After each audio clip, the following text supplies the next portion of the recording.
Hello, how are you?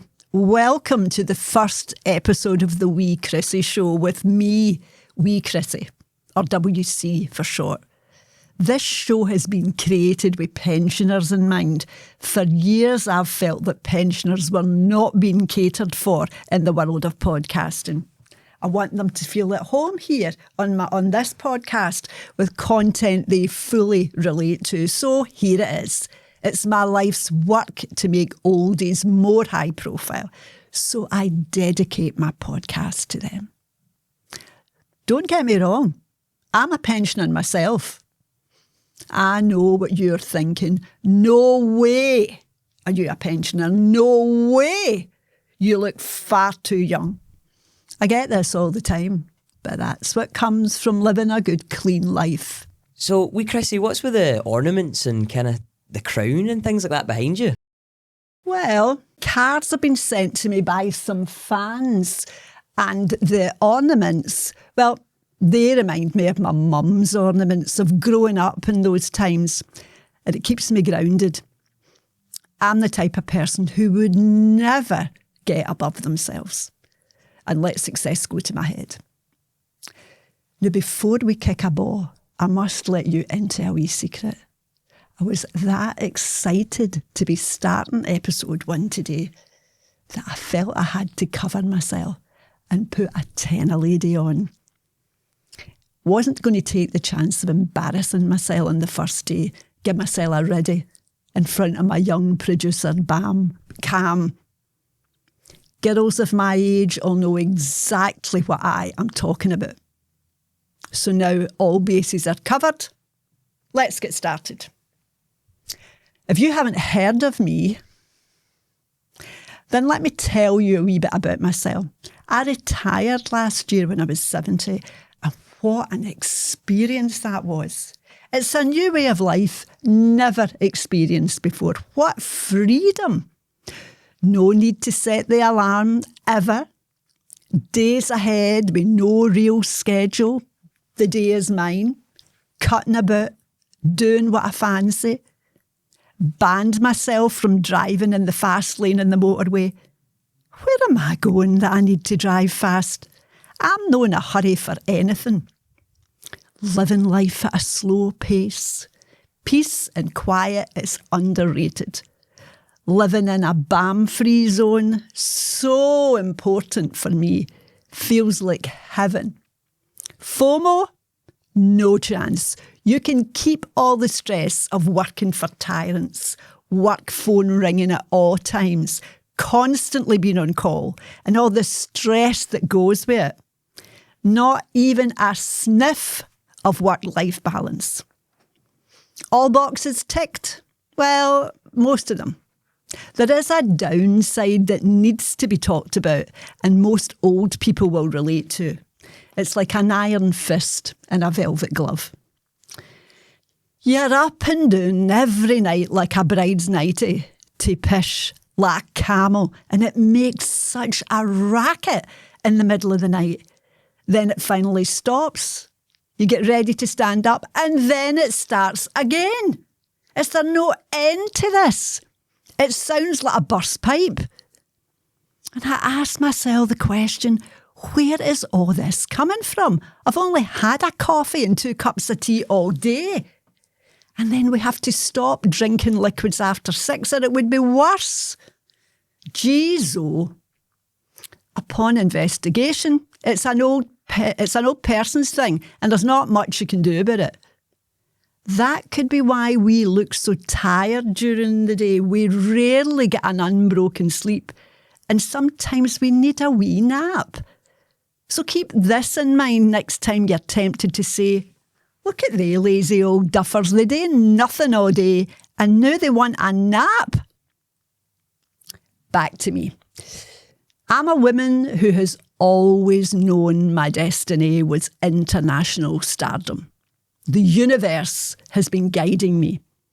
I know in my heart the pinnacle of my success is to be the new Oprah. Let's face it, she's had a good run, made tons of money, but really she is a bit played out. She's a bit faded. past her sell-by date. Time to hand the crown to a new Queen, Oprah. You know yourself, your show needs some life breathed into it. And to be truthful, it really needs a total revamp. Now, don't take this personally, Oprah, if you're watching. And I know she is, because I know people who know people.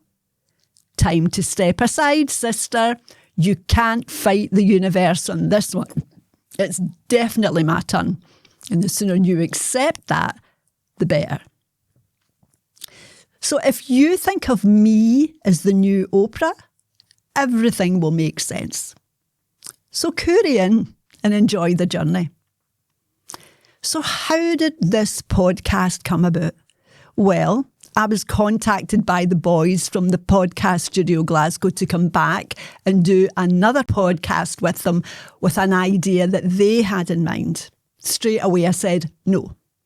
At that time, I was writing my memoirs, and that was taking up all my time. But would they accept that? No, they wouldn't. Phone calls, emails, even turning up at my door at night time. They were begging me to come back. So finally, I catapulted and said, well, if it makes yous boys happy, okay. And the WC show ignited into life.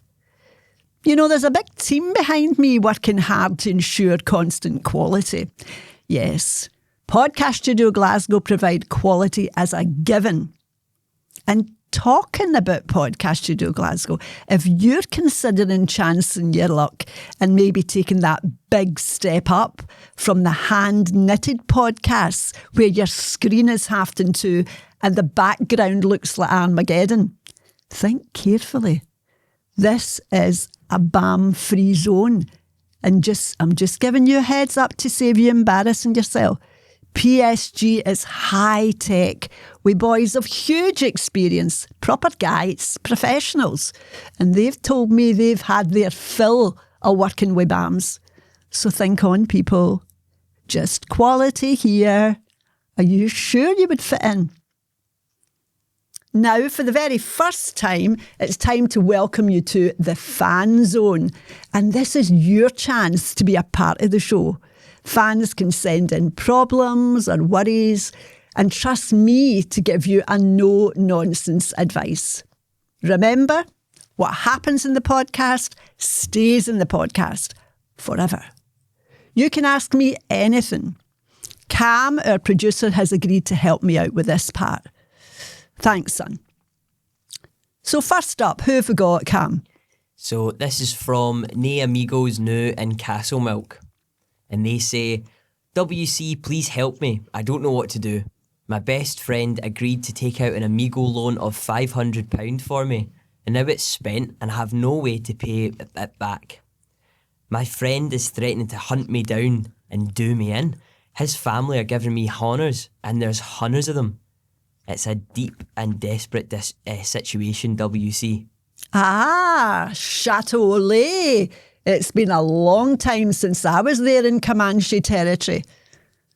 I wonder what the circumstances were, though. He's not saying. It sounds dodgy. Well, my first question would be, did you know you wouldn't be able to pay the loan back when your friend took it out for you? You're a bag of scum if you did, and you deserve everything that's coming to you. At this point, let me introduce the 5 responses that I've put together that answer any problems. So number 1, tell him or her to beat it. Number 2, you need to beat it. Save your own skin, get off your mark, move. Number 3, leopards don't change their spots. Number 4, put your big girl or big boy pants on and take responsibility. Number 5, seek professional help. I'll leave that up here for you so you can see. So fans, what number would you go for? If you're a decent person, I would choose number 4, but my gut tells me you're a rascal. So I'm going to go for number 2. Get off your mark, get out of Dodge and get the first stagecoach to Edinburgh. It's doubtful they'll come after you in that territory. What a fucking rascal. That poor amigo trying to help out his best friend, and look what that dirty pig did to him. It does remind me, though, of a time my bestie Margaret asked me to take out an Amigo loan for her. Not in this life or the next, Margaret, was my answer. So that was nipped in the bud. Self-defecation comes first. I think it's preservation, WC. Oh, you're on the ball, son. No much gets past you. You've got ears like a hawk. So on to the next question. This is from Pure Betrayed from Royston. And they're saying, please help me, WC. I need your advice badly. I'm in a terrible situation. My man has been sleeping with my sister. Caught them at it in my own house. I had no idea and was really shocked and dumbstruck. My husband has told me it's over and he wants me to forgive him. He's broken my heart in two, and as for my sister, I can't even look at her. My head is like a burst ball. WC, did you... Oh, sorry. You catch that? Sorry. Yes, I've got it. So this is from Royston, is that right? That's the one. Look at me wandering off the reservation. Or is it reservoir? I was still thinking about that ball bag in Castlemilk. I can't get over that. How could you do that to your friend? Right, where were we? Oh, aye. Pure betrayed, Royston. What lives you people live. Righty-ho, what number are we going to choose for this poor woman? Fans. Cam. Number 3 for me, WC. Aye, it's a number 1 and a number 3 from me. Respect yourself. You know you'll never be able to trust him again. You'll be watching him like a hawk. It'll be like a hump in your back. Bin him and move on. And bin your sister too. No mercy. She's just a cow. Well, that's them sorted. So that's all we have time for on the Fan Zone today. But keep your questions rolling in. And let's move on now to what's been happening in my world. I had a bit of a situation of my own to deal with this week with my bestie, Margaret. She was demanding to be on the podcast. I've been your bestie for years. How can I no be on it? She said. My swift response was, Margaret, you and me are not Morecambe and Wise or Mike and Bernie Winters. We are not a double act. I'm following my destiny to global stardom, and you, Margaret, have been dealt a different hand. You're a cleaner, and a good one. No one could ever say you were a surface cleaner, but you were meant for ordinariness. You peaked in the 1980s when I promoted you to a senior housekeeping supervisor in the Central. That was the pinnacle for you. Me, on the other hand, am being guided by the universe towards my own fate. My world is not your world, Margaret. You're a background girl. You are meant to be behind the scenes. You can hang on to my coattails, enjoy my success and be happy with that. It's a kindness, really. She'd have made an arse of herself. She's absolutely raging and said I was too harsh. Too harsh? I just can't see that at all. Anyway, she says she will never watch the podcast and she's going to get the community centre to boycott it. But now I wanted to tell you about what I've been noticing inside and outside of my local supermarket. Pensioners annoying me and other innocents that might just be around. So I'm in the queue at the cash line. It's not that long, so you wait. After a few minutes, the queue hasn't moved at all. And then you spot it. A bunnet. Oh no! Here we go. Next minute, he's shouting at the cash machine. What's this? That's not what I asked you for. I want cash out. Now turning to the queue, he says, what are you meant to do with these people? He thinks there's a person operating the machine. And I've forgot my glasses. he says. The queue now has doubled in size. People at the back are asking, what is taking so long?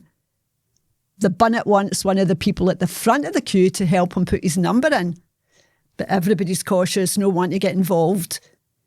Even the people who were patiently waiting and saying, it's an old guy, that's a shame, are now getting annoyed. It's gone on for too long now. But he was not for leaving, still shouting at the machine as I walked away with most of the queue. No cash for me that day, or the others. Then you can be waiting at the till, waiting to pay for your messages, and you hear this woman talking loudly. She doesn't even stop, not even for a breath, talking the ears off the poor cashier. Oh, sweet Jesus. You know you've picked the wrong queue. Now you know why nobody is queuing behind you. They know it'll feel like a week in the jail waiting behind her. Finally, all her shopping's packed and it's time to pay. She can't find her purse or her glasses to look for her purse. She's asking the woman behind her to rifle through her bag and find her purse. As the cashier has refused point blank, she's mentally exhausted with her. This poor customer is very cautious, but she knows if she doesn't help, we'll be here all day. The purse is found, but her card isn't in the purse. The pensioner starts laughing. I don't know where I've put it. I like to keep them separate. The cashier suggests to look in her pockets, and it's found. Or a card is found. It's a Tesco card. Why will you no take it? She says to the cashier. Because this is Morrison's. And the hunt continues for the cash card, and it eventually is found in the wee pocket of her own tartan shopping trolley. At last, she's on her way laughing and waving at the queue. Lesson learned. I was needing to lie down now. I felt so sorry for the poor cashier. She looked shattered. Imagine having to deal with a few of those every day. These people deserve a medal. Personally, I did go home for a lie down. And there's also times when you're walking about the supermarket with your list and a woman in front of you stops abruptly. No warning. She seems paralysed, unable to move. Nothing to worry about. It's just that she's answered her phone and she's unable to walk or shop now. She can only do one thing, and she's doing it. Unlike other citizens who can talk on the phone, take messages, walk and continue shopping, this one can't. And she's stopped in the middle of the bread aisle. And all of us shoppers are having to negotiate past her. She can't hear your tut-tuts or see your dirty looks. She can only stand rooted to the spot and talk. And until this conversation is over. This is not an isolated incident, unfortunately, for us, the public. Situations like these have led some people to suggest there should be a cash line dedicated to pensioners only. After all, they've got all the time in the world to wait, and they use it more regularly. There's also a train of thought about banning pensioners from shopping at the weekends as they are too slow. People that are in a hurry can't get past them. Why can't they shop Monday to Friday and let the people working have the weekends? I've heard people say pensioners should be on a curfew. Let them out from 9 to 10:30, 12:30 to 2:30, and 4 to 6, and keep them in at the peak times. They just slow us all down. And perhaps the most shocking of all is the question, should there be a cull for old people at 80? They know it's coming, they can prepare, they've lived long enough now. What a difference that would make to the NHS. The money that is spent on their medication is shocking. My brother and I first talked about the cull when we were in our early 60s, and the cull then was set at 70 years old. It speaks for itself that as we've got older, the age range for the cull has increased, and now we've moved it to 80.